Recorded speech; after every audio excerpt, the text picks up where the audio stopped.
여러분 안녕하십니까, 진성호입니다. 최상목 대통령 권한대행이 내란 특검법 거부권을 행사하자 조국혁신당 등 야권에서는 이 최상목 대통령 권한대행도 탄핵해야 한다고 지금 목소리를 높이고 있습니다. 그런데 더불어민주당은 지금 벌벌 떨고 있습니다. 최상목까지 잘못 건드렸다가는 정말 큰일 나겠다. 자, 지금 이재명 민주당 대표는 조기 대통령 선거에 출마하기 위해서 지금 헌법재판소의 윤 대통령 탄핵 재판은 빨리 끝내고 자신의 선거법 재판은 지연시켜야 한다는 의혹을 받고 있습니다. 그런데 최상목 대행까지 탄핵 소추안을 발의한다? 아무튼 지금 최상목이라는 존재가 갑작스럽게 부각되고 있습니다. 이제 뭐 니들 마음대로 한번 해봐, 나는 내 길 걷겠다, 이런 분위기가 감지됩니다. 무엇보다 최상목 대행은 경제관료 출신입니다. 정치하는 사람이 아닙니다.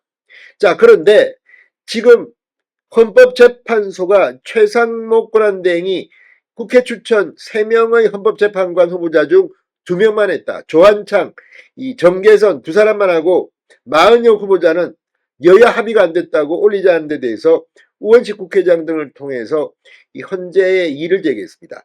헌법재판소가 바로 이 건 40여 헌법재판관 후보자 임명 보류건에 대해서 3일날 위헌 결정을 내릴지가 주목됩니다. 굉장히 빨리 하는 겁니다. 이거 뭐 올리자마자 바로 합니다. 왜?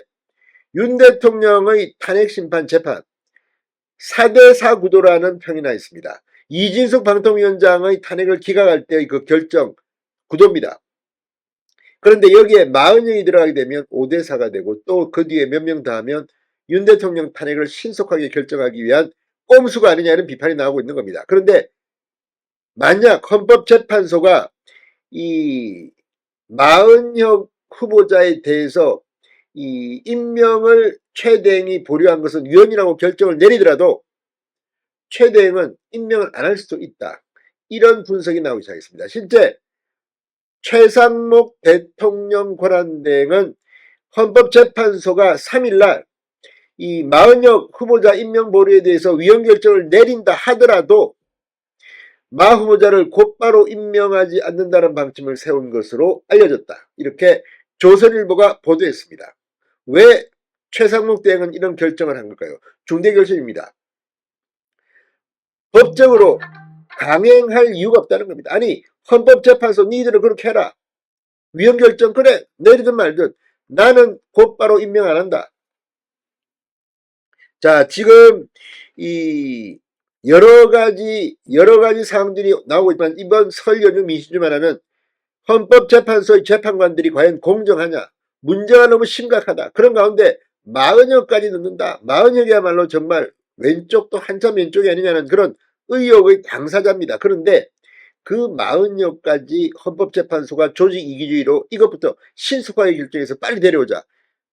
그렇다 하더라도 최상목 대통령 권한대행은 곧바로 임명하지 않는다는 방침을 세운 것으로 알려졌다. 조선일보의 보도입니다. 자, 이렇게 된다면 이재명은 거의 망신을 당합니다. 헌법재판소도 마찬가지입니다. 헌법재판소 니들은 지져라. 기차는 달린다. 이런 이야기를 들을 만합니다. 자, 아무튼 지금 이 묘한 분위기가 연출되고 있습니다.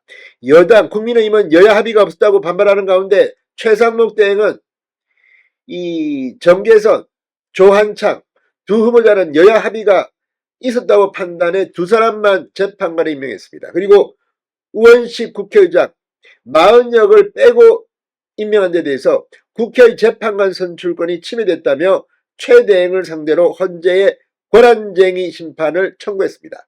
헌재 결정을 앞두고 정부 내에서는 이 사건에 관한 헌법재판소의 판단은 강제력이 없는 권고적 성격의 것으로 봐야 한다는 해석이 나온다고 합니다.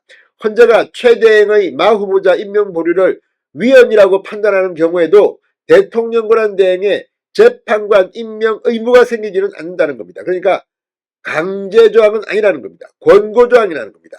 정부 관계자는 대통령 권한 대행이 자판기처럼 헌재가 시키는 대로 해야 하는 이 직위라고 볼 수는 없다고 했습니다. 최상목 대행 측은 헌법재판관 임명과 같은 대통령 고유권한 행사는 대통령 권한대행이 임의로 할 수 없고 여야 합의가 전제된 경우에만 최소한도로 할 수 있다는 입장을 유지하고 있습니다. 헌재가 위헌 결정을 하더라도 여야 합의가 이루어지지 않은 상황이 계속된다면 마 후보자를 임명하진 않을 거라는 얘기입니다. 정부 고위 관계자는 헌재 결정과 별개로 최대행과 정부가 어떻게 행동하는 것이 적법한지를 별도로 검토할 것이라고 밝혔습니다. 자, 지금 최상목의 존재감이 그래서 커지고 있습니다. 이건 설 연휴 동안 여론조사, 정당 지지도와도 뗄래야 뗄 수 없는 관계입니다. 국민들은 이제 알기 시작했습니다. 헌법재판소가 얼마나 문제가 심각한지를 느끼기 시작했다는 이야기입니다. 이런 가운데 최상목 대통령 권한대행이 내란 특검법 거부권을 행사한 뒤 조국혁신당, 진보당 등 구수야당들은 최상목 대행 탄핵을 주장하고 있습니다. 그러나 민주당은 합당한 책임을 묻겠다면서도 탄핵 언급은 피하고 있습니다. 그만큼 최상목 대행이 겁나는 겁니다. 한덕수 총리에 이어서 최상목 대행까지도 탄핵한다면 국민들은 어떻게 할까요? 지금 이재명이 요즘 완전히 이리 갔다 저리 갔다 이 정책이 오락가락하는 것도 이와 무관하지 않습니다. 아무튼 최상목 대행이 오랜만에 존재감을 과시하고 있습니다. 확실하게 하기 바랍니다. 진성호의 융단 폭격이었습니다. 여러분 감사합니다.